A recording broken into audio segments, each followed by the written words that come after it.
زمین صاف ستھری ہو، پاک زمین ہو، اور اس کے اوپر یعنی آیتیں پینافلیکس کے اوپر والی سائٹ پر ہوں، تو پھر انشاءاللہ کوئی حرج نہیں ہے اس میں، جبکہ ضرورت بھی ہے اس کی۔ سورہ یاسین کو صبح و شام پڑھنے کی فضیلت، شہزان نسیم کشمیر سے۔ سورہ یاسین کے بارے میں فضائل اعمال میں لکھا ہے کہ جو شخص اس کو صبح پڑھے گا شام تک اس کی تمام ضرورتیں پوری ہو جائیں گی، اور جو رات کو پڑھے گا تو رات سے صبح تک اللہ کی پناہ میں ہوگا۔ کیا یہ فضائل درست ہیں؟ اس بارے میں رہنمائی فرما دیں۔ سورہ یاسین کے بارے میں جو حدیثیں ہیں نا صبح پڑھنے کی یا رات پڑھنے کی، یہ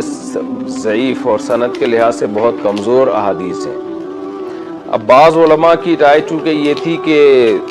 ضعیف احادیث